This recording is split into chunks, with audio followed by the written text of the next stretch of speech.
Okay. We are streaming. Okay. And we have 2 people waiting. Oh, that's exciting. Welcome. Who is online? We are glad you are with us.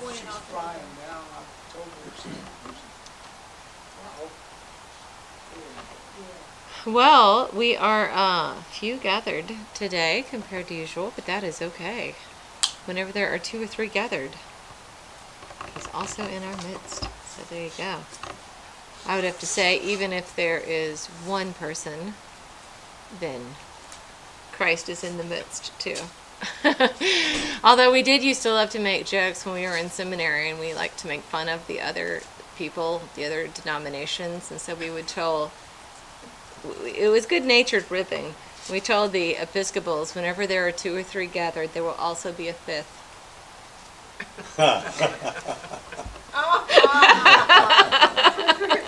I just got that. I missed the end of it. Whenever there are 2 or 3 gathered, there will also be a 5th. Oh, yeah. Lutherans like to drink Yeah. too. Well, but whiskey Hellions are known for it a little more. Carolyn, I brought a 6-quart and set it in there. Well, thank you, Harry. Appreciate that. But anyway, yeah, start with a bad denominational joke and our mixed enough. It was all in good fun. We had fun. So, what? So I would like for us to pray for Nancy Larkin, who I put on our prayer list. Mhm. She's having surgery on Thursday for her cancer. Okay.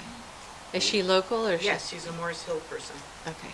She goes to the Episcopal Church. Oh, okay. Oops. We'll pray for her anytime. Then we'll hold up. That's we'll the hold up church in Nancy. Carroll. Oh, I love Carol that church. Evans. David is wonderful. Yeah. I really like him. So yeah, the priest there. I think this is Don Mathis' last day of chemo. Oh, that's great. I'm not sure, but I think that's what I would call it. Okay. And of course, we continue to pray for Sarah as she is getting that chemo stuff out of her system. So we are glad for that. Other concerns for us? Nancy, Dawn, and Sarah? Okay. Let us be an attitude of prayer. Gracious and loving God, we give you thanks for this day. We give you thanks for the cool in the air. And we give you thanks for all the ways in which you have been in and through our lives. We hold up to you for your care this day. Nancy for her surgery on Thursday, and Dawn for this, we hope, last treatment for chemo. We hold up Sarah that she continues to work through this chemo in her system, that she can get it out and feel better. Ask your blessings on the preparations upcoming for the Apple Butter Festival. Let it be a place where people can connect to your light through fellowship and through fun. We ask that you are with us, that we are able to feel your spirit and be guided by you in this time of study. In Christ's name we pray. Amen. Here, this is what I'm after. See if I have down where we stopped at. I have Genesis 30.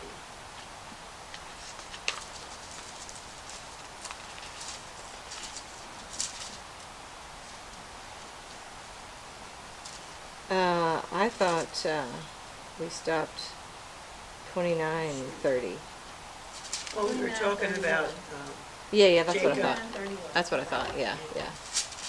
So this little section here about Jacob's sons. When the Lord saw that Leah was unloved, he opened her womb, but Rachel was unable to have children. Leah became pregnant and gave birth to a son. She named him Reuben, because she said, "The Lord saw my harsh treatment, and now my husband will love me." She became pregnant again and gave birth to a son. She said, "The Lord heard that I was unloved, so he gave me this son too." And she named him Simeon. She became pregnant again and gave birth to a son. And she said, "Now, this time my husband will embrace me, since I've given birth to 3 sons for him." So she named him Levi. She became pregnant again and gave birth to a son. She said, "This time I will praise the Lord," so she named him Judah. Then she stopped bearing children. Well, that was a good run, though. She's busy. 4 sons in close succession, hey. So what do we think about this? God having pity on Leah for being unloved, giving her children, and keeping Rachel from One them. explanation. It does make God sound very involved in the pettiness of, I don't know, it one explanation. I feel bad for Leah. I said it never says that polygamy is a sin in the Bible, but it certainly seems to say it leads to lots of problems. It does.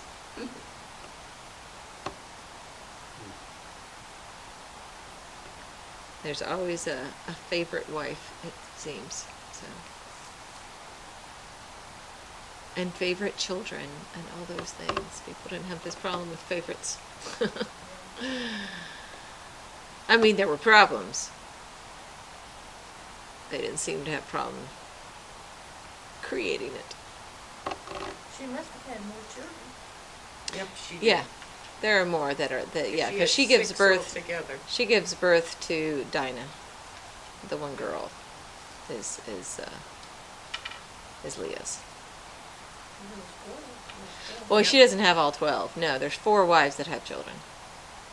But So- she had 6. The 2 major the 2 wives, and then the 2 handmaidens. Yeah, So like the Together, second tier 12. wives. 2 wives had 6. yeah. Well, Leah had 6. Leah had 6, Rachel had 2, and then Zilpah had 2, and Bilhah had 2. so yeah. I wrote this down a long time ago because I was trying to figure out, the lineage of Jesus in Matthew. Through and, Leah. It came through Judah. Yeah, Leah's. I didn't Leah's son. realize that. Yeah. It came through Leah's Right. tribe. Lion of the People. tribe of Judah. Yeah. Is- Yeah. It came through Judah via a story of him being tricked into getting his daughter-in-law pregnant when she pretended to be a prostitute. We can do some of those fun little stories if you want to after this. Some of the seedier parts of Jesus' lineage. Simeon and Levi, they were pretty mean when Well, they we're going to took get up- into that anyway, because that's in Genesis, but that's a pretty terrible story, is it not? Levi and Simeon are naughty children. No, it's worse than that. They're bad. They have some actions that are not great. So anyway, at least with my 21st century judgment looking back. When Rachel realized that she could bear Jacob no children, Rachel became jealous of her sister and said to Jacob, "Give me children. If you don't, I may as well be dead." Jacob was angry at Rachel and said, "Do you think I'm God? God alone has kept you from giving birth." She said, "Here's my servant Bilhah. Sleep with her, and she will give birth for me. Because of her, I will also have children."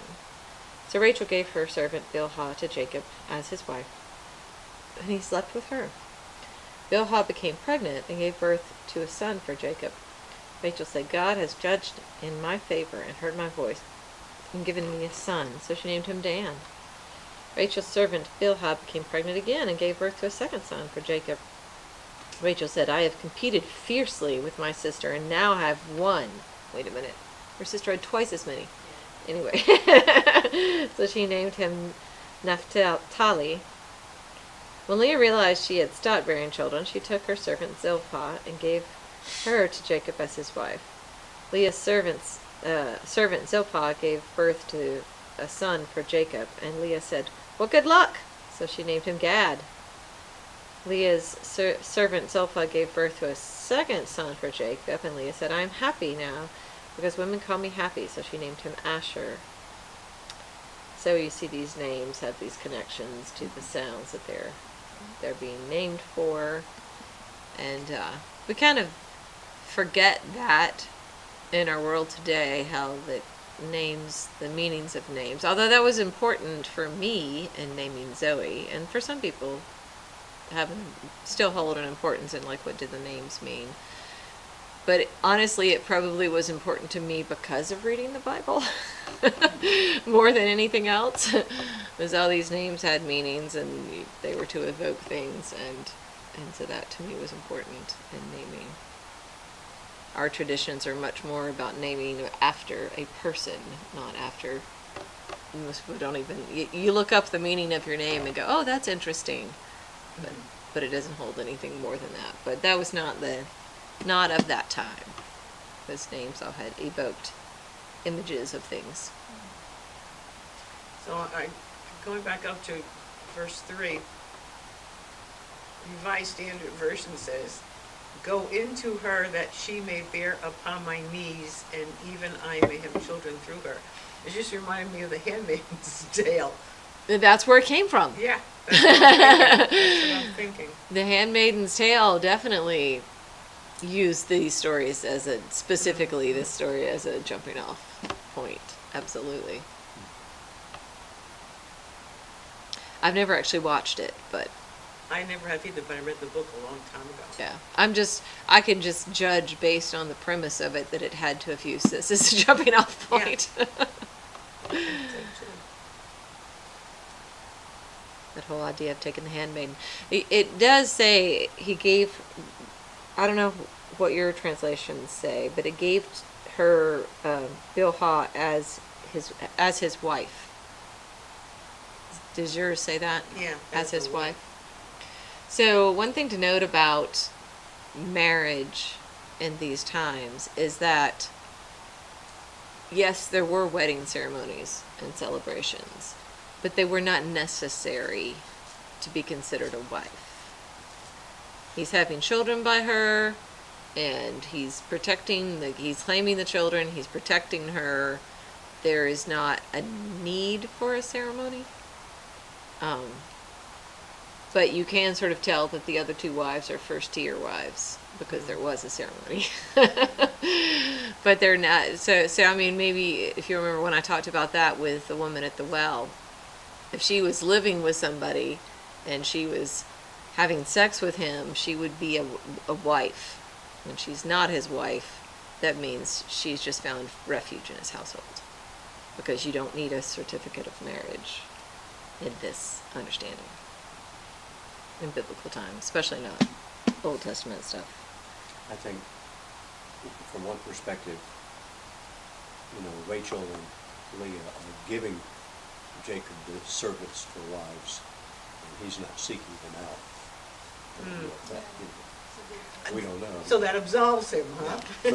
Well, I don't know. He's Somewhat. already in a polygamous relationship with two wives With as two it wives, is. So I But don't that know. was, I guess in that, He's probably like, that okay, society, Bring 'em on. doesn't matter to me. I still have my favorite. But was Leah a part of the secrecy surrounding her first? We don't know. She might have just been a pawn in it. I mean, one would think she could have had volition when Jacob came in to go, by the way, I'm Leah. Yeah. But she did as she was told. I mean, it's also kind of interesting as we go along in the stories, we do see that Jacob talks with Leah about things. So there is a sense of maybe Leah was a friend and somebody with good head on her shoulders that he could deal with. But I guess that's reading a lot into the situation when he was talking with her. But I don't know. We don't know what the dynamics were. And people in those days had different ideas of what is between a husband and a wife kind of thing. Absolutely. As you say, we're looking back with our present day eyes on something that is totally foreign to us. How do we interpret that? Well, I mean, even our understanding of what marriage is to be is different than it is on the other side of the world. True. I mean, we have really high expectations for marriage. Like we talk about the divorce rate in America, In part, I think that's because our expectation rate is higher than probably most all of the cultures. We want somebody not just to be partnered with to raise children and financially, we want a best friend. We want emotional connection. We want all of that. And that is not the expectation in every culture at all. It really, really isn't. I was talking to this one woman and she had moved to, I think she'd gone to do missionary work in Bora Bora. Okay, I might be wrong. It was an island. And she got married to a guy there and the marriage ring was a tattoo. And I was like, oh, that's really cool. And she was like waiting for me because apparently usually the question she got after that was, what do you do if you get divorced?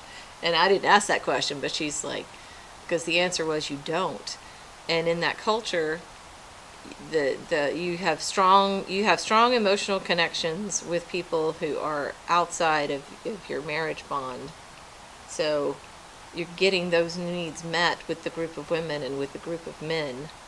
So without the emotional cheating, most marriages wouldn't break up. Really, I don't know. It's like that was just the expectation. It was interesting. We put a lot. I like that we do that. Honestly, I would want a partner that's a best friend and you're partnered with in many, many ways. But I'm a product of this culture though, so that's where my expectations are. But it is interesting. That was not the expectation then. None of these great romance. Well, we do have the Song of Solomon. That's a pretty good romance story there. But really, do they talk about anything more than beauty in that song? In Song of Solomon? I don't know. Yeah, no, it's mostly just about physical attributes. So yeah, he loved Rachel because she was beautiful. We don't have any other, I don't think the expectation, just our expectations are just entirely different than what theirs was. So, just God to point that said, out. go forth and Multiple. fill the earth. That's what they doing. They filling the earth. Kind of reminds you of the Arabic harem. Mm-hmm. He's got his stable of wives. I mean, it is, Well, the these kings are- had hundreds of concubines. These are Mid-Eastern people, it's that culture. And part of it is, too, if you have a lot of wives and a lot of children, that means you have a lot of money because you can afford all those wives and all those children. So it is a symbol of affluence and how important they were and how God blessed them because they had enough money and they had enough of everything worked out as far as what they needed to survive and to sustain this level of people. So, like if Leah or Rachel gave one of their servants to Jacob as a wife, does that change the role of that person that becomes the wife? and She's probably servant? still a servant. My guess is she was still a servant, but they were probably all working pretty hard. It's not like a servant like, go fetch me some grapes. Like, I doubt it was that. Mhm. I mean, they were, this was an ancient time. My guess is they were all working. Oh, yeah. They were all contributing, but my guess is still they would be considered a lower level to, like, the pecking order of the women. The Zilpah and Bilhah got pecked, if you will. Well, that's a lot of mouths to feed in one. Yeah, everybody was Dishes doing to what they wash could. and clothes to wash. Kids to take care of. Yeah. Yeah, and then it was the household was huge. Any of the servants you brought in, you had to feed them, and and when we get the size of his household, when we have the reconciliation to Esau, it's massive. His household, his dominion was very large.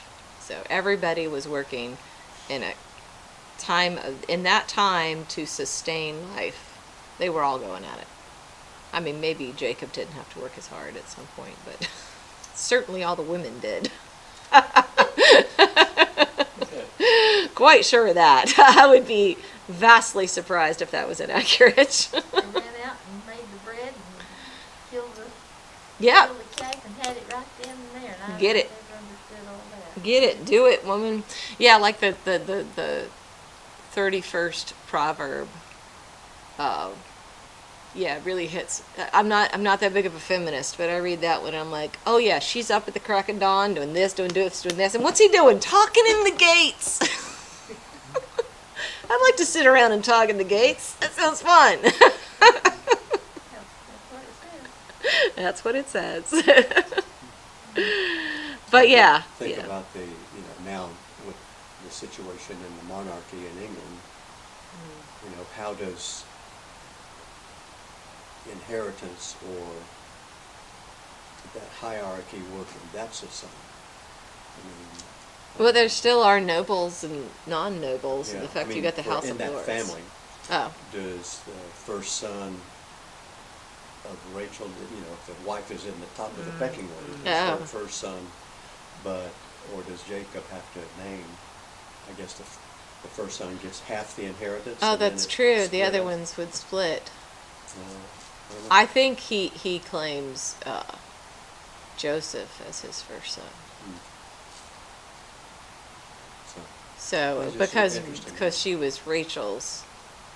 she was Rachel's first child, and so that was his favorite, Yeah. the one he And wanted to Benjamin marry. was his favorite too, and those are her two sons. Yeah, yeah. Like he loves Benjamin, but Joseph had I think first son privilege. But I suppose after him it was Reuben, the sandwich guy, as I like to think of him, as I try to keep them all straight. Okay. Let's just be grateful for when we're living. Yeah. That's the truth. That is the truth. Okay, so Asher, okay. Verse 14. During the wheat harvest, Reuben found some erotic herbs. Oh, that is not the word in my other translation. Mandrakes. Mandrakes. Well, that sounds like Harry Potter. What kind of herbs? Erotic Oh, herbs.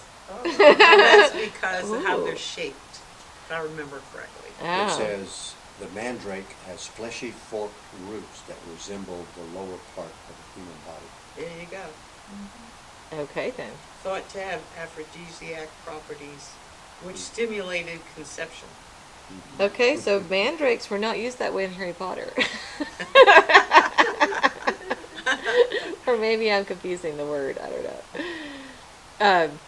Okay, so found these erotic herbs in the field and brought them to his mother Leah.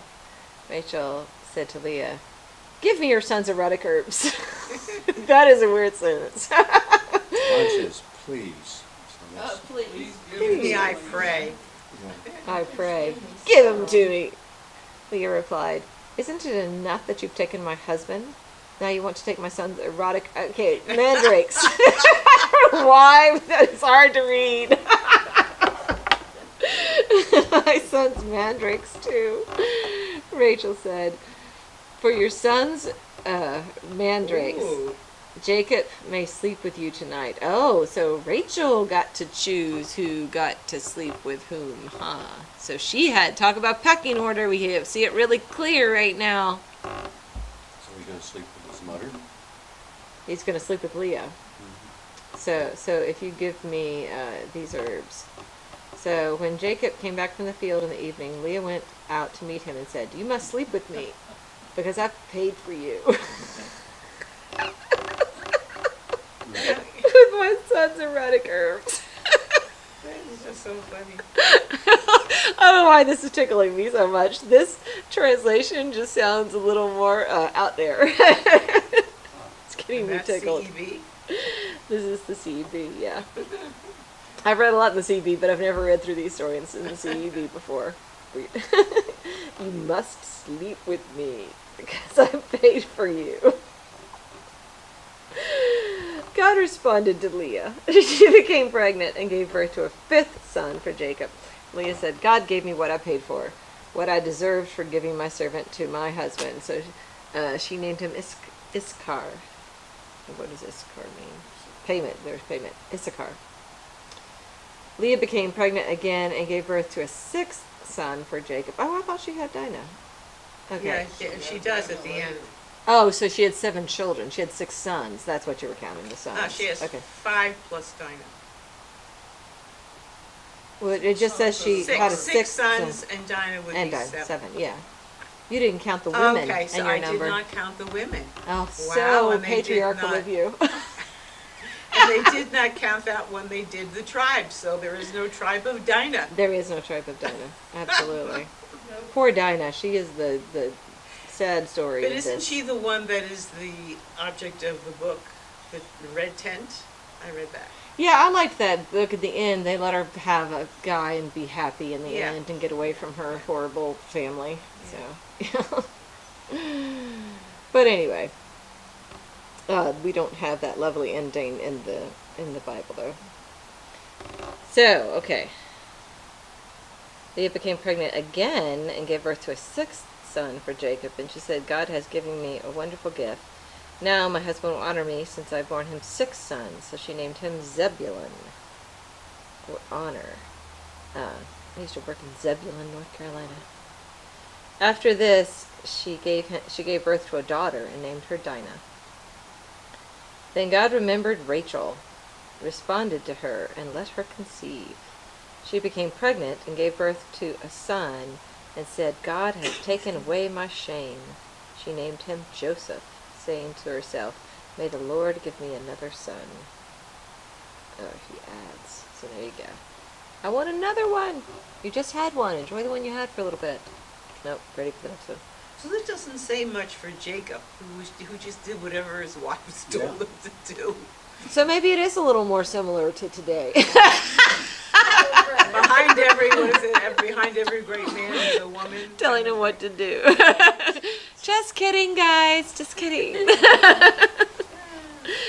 Well, I don't know. I mean, she's not telling him, this is how you need to run your business. She's saying, who are you going to sleep with tonight? So he's like, "You okay?" Maybe it's not something he's going to argue with. Edwin saying, "Well, she tries." Tries to tell me everything to do. So yeah, they have dominion over their dominion, which I guess is who their husband sleeps with.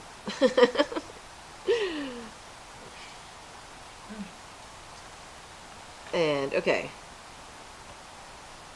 verse 25. After Rachel gave birth to Joseph, Jacob said to Laban, "Send me off so that I can go to my own place and my own country. Give me my wives and children whom I've worked for, and I will go. You know the work I've done for you." So I guess maybe this is the end of the 7 years. Maybe no, these kids would have taken more than 7 years to. 7 and 7 would be 14 at least. At least. Oh, that yeah. I thought he worked the 7 before the marriage though, and then Yeah. he worked another But 7 then after the another marriage. 7, yeah. For Rachel. So this is is this 7 years later? There's no way she could have had 6 sons and a daughter. And of course it isn't, they might have listed them at different times. But anyway, Laban said to him, "Do me this favor. I've discovered by divine sign that the Lord has blessed me because of you. So name your price and I will pay it." Jacob said to him, "You know how I've worked for you and how well your livestock have done with me. While in my care, what little you have has multiplied a great deal. The Lord has blessed you wherever I took your livestock. Now, when will I be able to work for my own household too?" Laban said, "What will I pay you?" Jacob said, "Don't pay me anything. If you will do this for me, I will take care of your flock again and keep a portion. I will go through the entire flock today, taking out all of the speckled and spotted sheep, all of the black male lambs, and all the spotted and speckled female goats. That will be my price. I will be completely honest with you. When you come to check on our agreement, every female goat with me that isn't speckled or spotted, and every male lamb with me that isn't black will be considered stolen." Laban said, "All right, let's do it." I'm pretty sure that's not y'all's translation, right? "All right, let's do it." That's what yours actually says. It's totally what mine says. It's hilarious. What version is it? This is the CEB that we've been reading in the. It's just funnier in Genesis than it is. I guess so. All right, let's do it. That'd be according to your word is the. Right. Yeah. Yeah. All right, let's do it. I mean, it gets the point across. However, on the very day Laban took out the striped and spotted male goats and all the speckled and female goats, and with any white on it, and all the black male lambs and gave them to his sons. Oh, Laban's double dealing. He put a 3-day trip between himself and Jacob while Jacob was watching the rest of Laban's flock. So, he is tricking the trickster again, taking out the ones that Jacob had agreed to work for. Then we see how Jacob gets back. Jacob took new branches from poplar, almond, and plane trees, and he peeled white stripes on them, exposing the branches' white color. He set the branches that he had peeled near the watering trough so that they were in front of the flock when they drank, because they often mated when they came to drink. And when the flock mated in front of the branches, they gave birth to striped, speckled, and spotted young. So here we go. Genetic engineering in biblical times. This is what it was. Oh. Jacob sorted out the lambs, turning the flock to face the striped black ones in Laban's flock, but keeping his flock separate, setting them apart from Laban's flock. Whenever the strongest of the flock mated, Jacob put the branches in front of them near the watering trough so that they mated near the branches. But he didn't put any branches up for the weakest of the flock. So the weakest became Laban's and the strongest Jacob's. The man Jacob became very, very rich. He owned large flocks, female and male servants, camels, and donkeys. And genetic engineering. Speckles. What an interesting way to get back.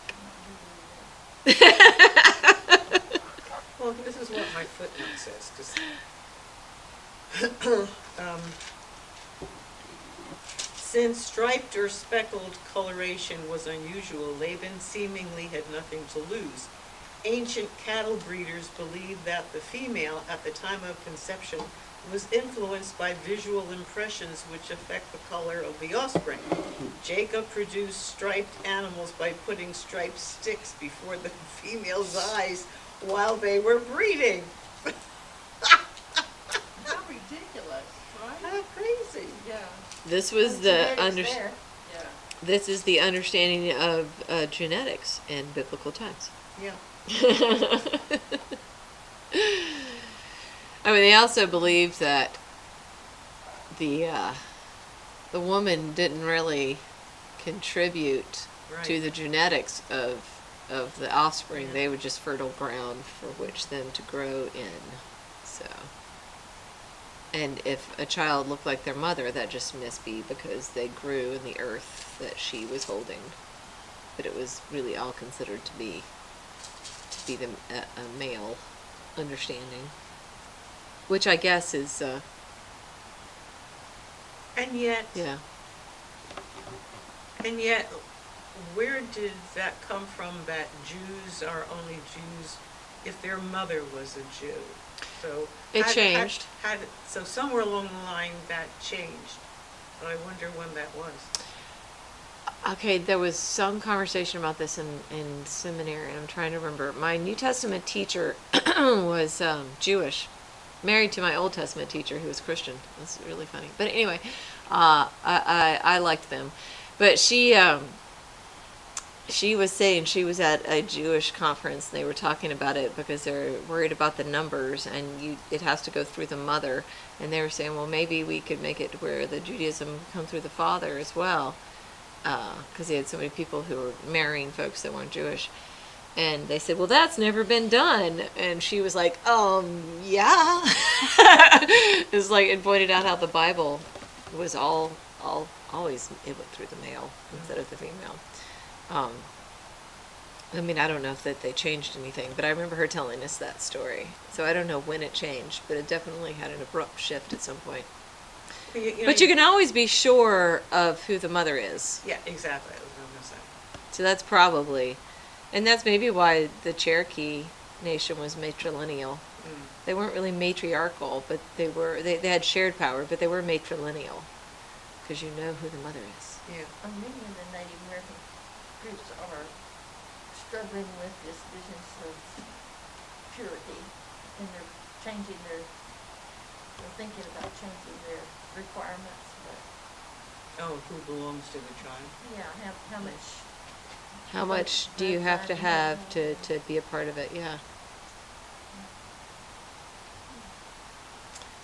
Yeah, I guess there's a lot of money in some situations determined on that.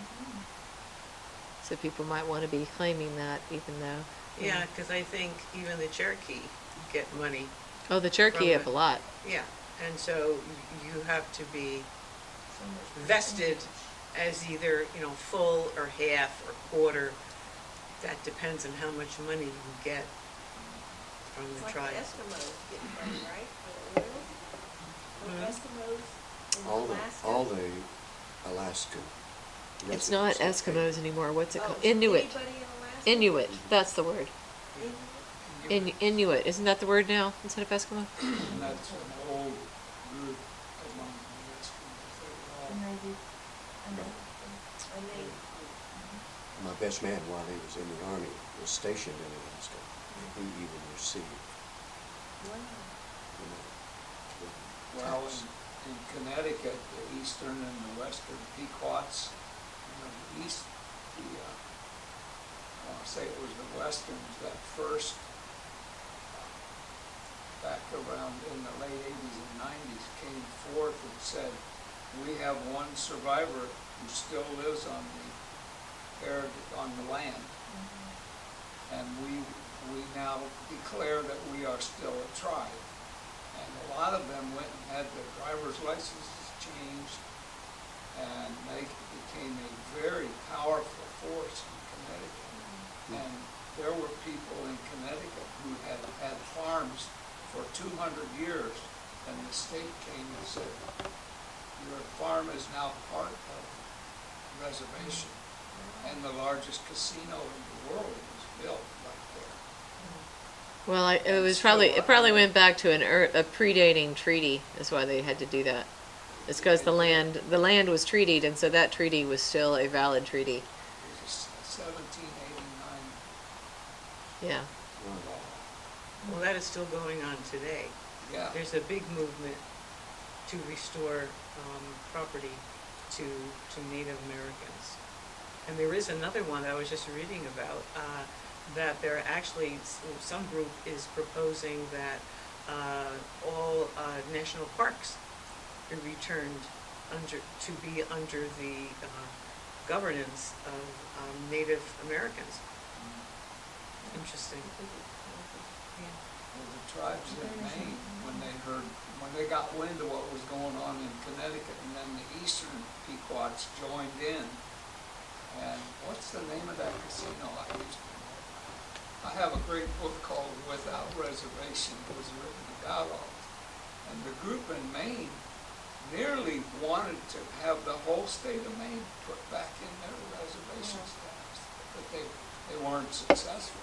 So they wanted most of the state to be under their control. Well, I mean, if we had treaties and we signed that, and that was the agreement, I mean, seems like we agreed to that. And As a it's called country. reparation. George Washington signed it, so. Yeah, exactly. Yeah. So many treaties were broken back in the Yeah. day, you know? Yeah, I kind of feel like we ought to honor them after as much breaking, after Cherokee Trail of Tears, and intentionally trying to genocide out a group of people with warfare of germ warfare. I'm kind of thinking, yeah, glad to know there's some places where they're actually honored.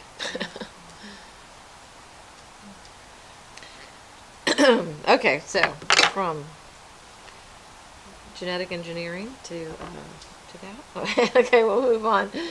Chapter 31. Jacob heard that Laban's sons were saying, Jacob took everything our father owned, and from it he produced all of his wealth.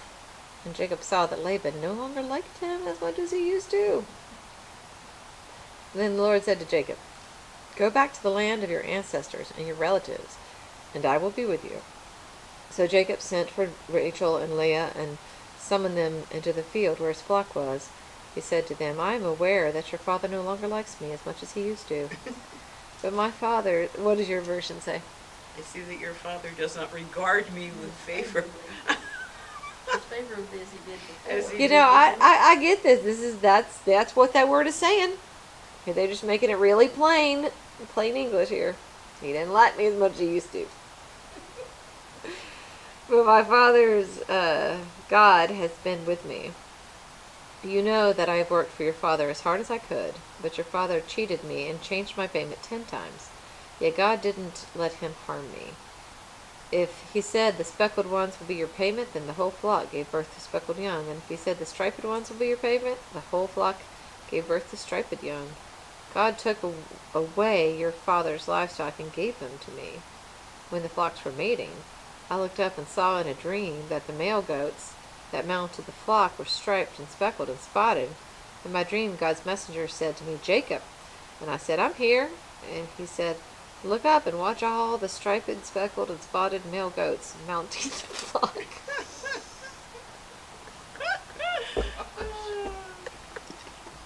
Why are we getting so tickled today? I don't know. I've seen everything that Laban is doing to you. I am the God of Bethel, where you anointed a sacred pillar, and where you made a solemn promise to me. Now, get up and leave this country and come back to the land of your relatives.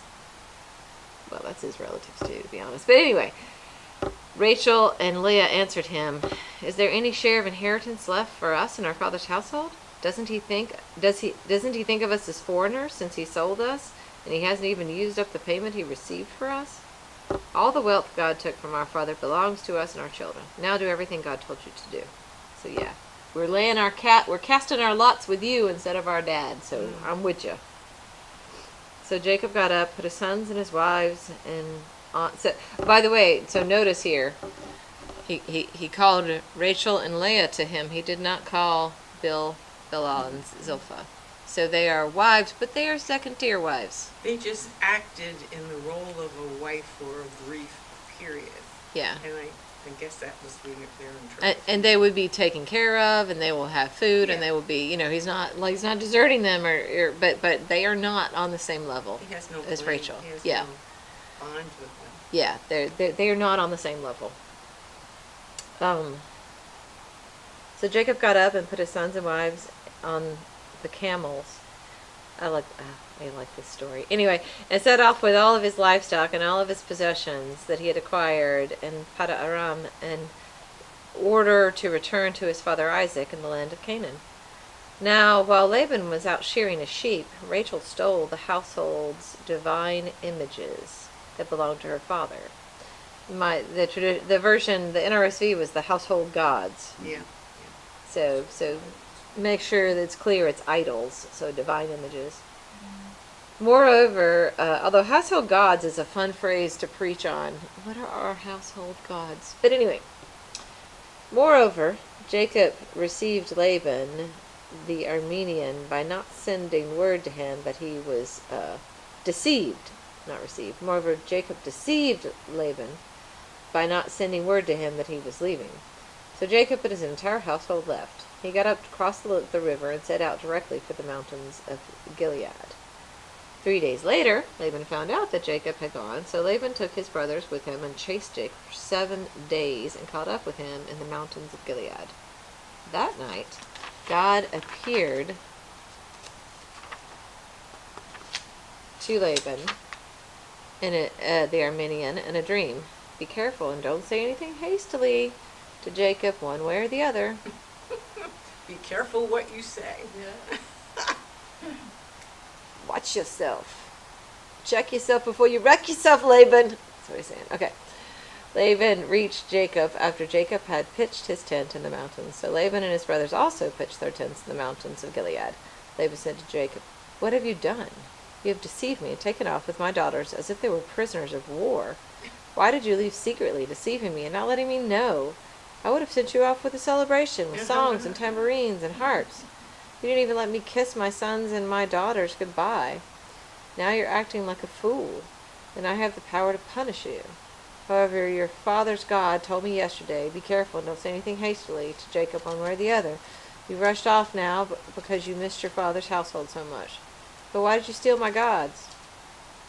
Jacob responded to Laban, I was afraid and convinced myself that you would take away your daughters from me. Whomever you find with your divine images won't live. Identify whatever I have that is yours in front of your brothers and take it.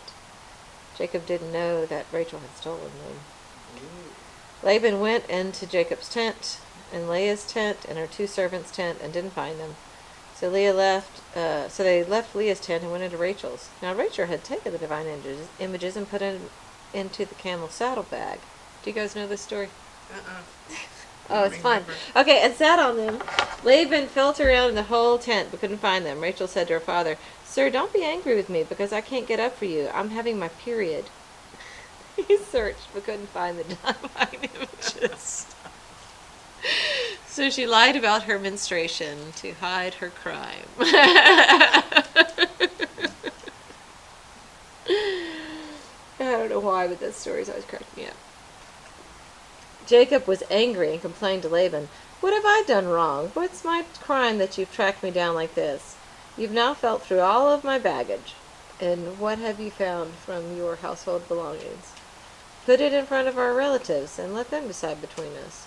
For these 20 years, so now we know that he's been there 20 years, I have been with you. Your female sheep and goats haven't miscarried, and I haven't eaten your flock's rams.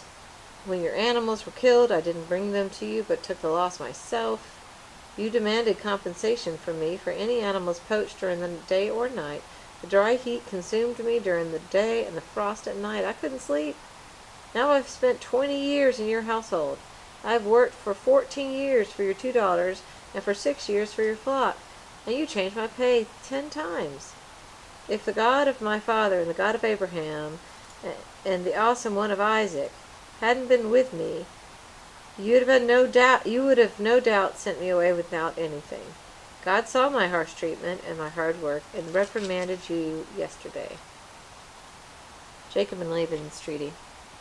Let's pause there. So, yeah. Comments on sneaky Rachel. I wonder if Laman being an Arabian is the root of the Aramaic language that came into vogue during Jesus' day. Yeah, I would think it would probably Armenian Aramaic, quite possibly, or at least that's a name that passed on through. Yeah, where is it said something about I am a wandering Aramean? Yeah, that was going right through my head too. Where is Yeah, that and I'm from? thinking it was Abraham, somewhere along. Well, Abraham is from there, so he was from the same place Laban's from. So I guess they're from Armenia. Really, way back, further back, where it talked Armenian. about this person became the flock, Yeah. he was the beginning of this people. Yeah. And he was the beginning of that people. And somewhere somebody was the father or the first person who were known as Arameans. Well, that would be our lineage then, because that would be what But Abraham Aramaic was. is not Aramean. It's two different things. Armenian. Yeah, it's Yes, two different maybe. things. I was just wondering if that's. Yeah, I mean, it may have been like the word. It would have come up at a different time period. Ram could be the root word. It's like Salem was the original root word for Jerusalem. It Yeah. wasn't called that then. It was Salem. Interesting. And Winston and Salem used to be two. Sorry. Yeah. Salem.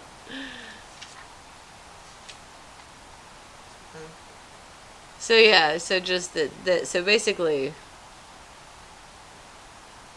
yeah, Isaac went there because they were his people, but in this passage there's really this defining language used, because Laban is not referred to as Armenian in the other portions we've read.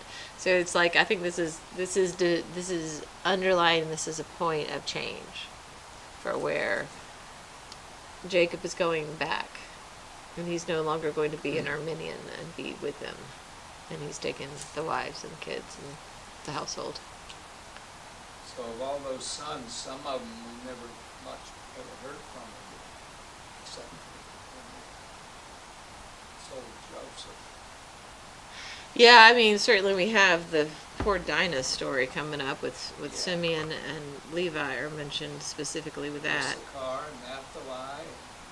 But each one had a space in Canaan, that each one had a plot Yeah. of ground. Yeah, they did.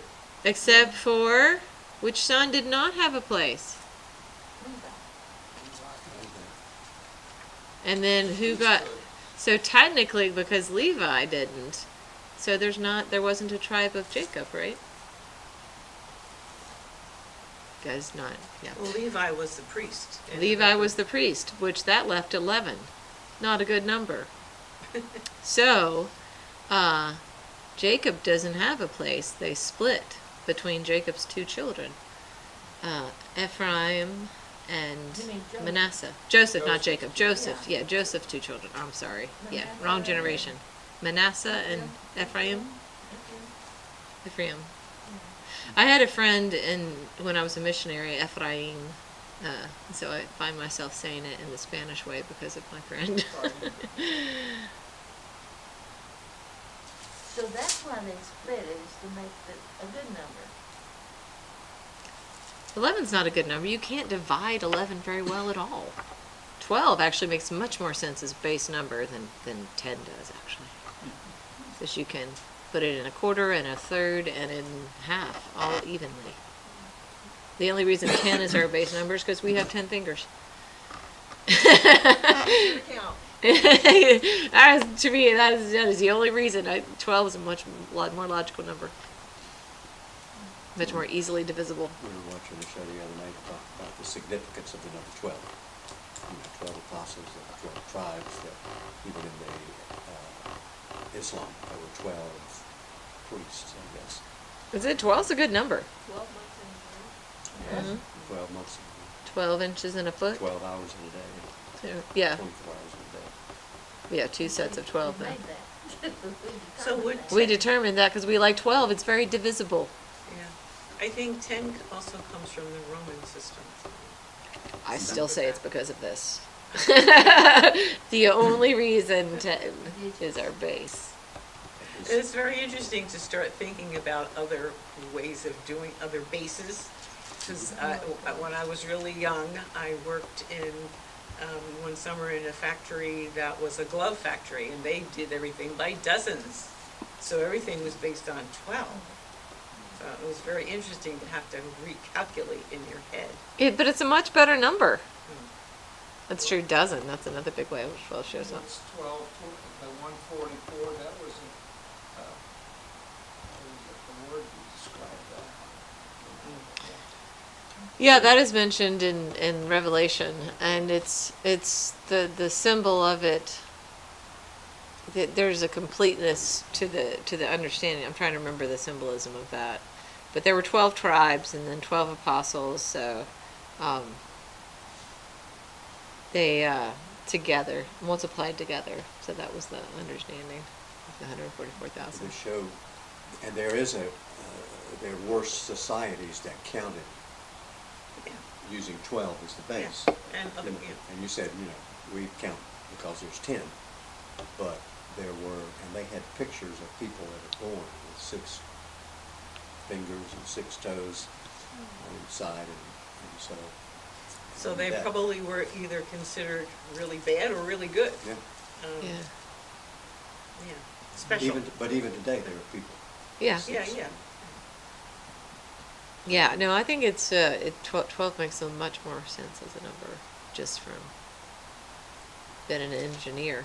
Just a better number. It's an easier number to deal with. 12 inches in a foot.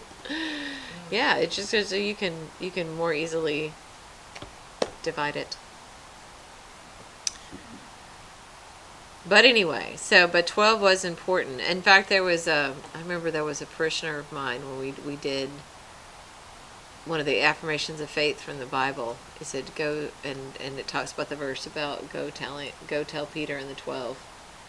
And he said, well, one, Peter was part of the 12. And 2, Judas wasn't there anymore, so shouldn't it be like Peter and the 10? And I was like, well, if we're talking about specific numbers, but it's not the 12 is the name of the group, Yeah. not just the number of people in it, because 12 was important. And so it tells you that Peter was not a part of the group at that time. Peter needed to be pulled back to the group. But the group is the 12.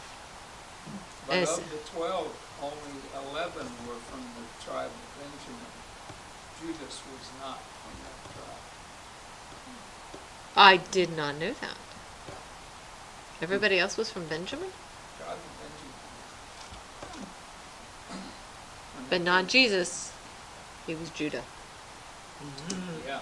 From the tribe. I will say, from my experience of working with small groups, there is a difference if you get more than 12. The dynamic changes. There is something kind of magical about the number 12. As far as how you can connect with people, and it's just if it gets over that, you've got a different dynamic. It's not really a small group anymore. So, yeah, I think that the 12 there is some magic to 12. That should have filtered down into education. Yeah, the teachers, if you had 12 students, I bet you could do a whole different thing Yeah, yeah, yeah. if you had 12 students. But we're all about, we don't want to pay that much money. But yeah, just imagine that, your whole career just having 12 students. How much could you have done with each of those kids? Yeah. Yeah. Because that's just too big of a number. You cannot do the same kind of thing. There's not the same dynamic. It's just a different thing. It changes when it goes over. I had a group that was 14. It was different than when I had 12. I don't know. There was some magic to that number. That's all I can say from my experience. Maybe some other people who are better at managing people might say 14 is the same, but for me, I noticed a difference. 12. Anyway, so we've got Rachel doing her amusing trickery. I remember telling that story when I was working with youth. It was my first work in ministry as a parishioner. I worked with the youth group, and I remember telling this one girl that story, and she thought that was so cool that was in the Bible.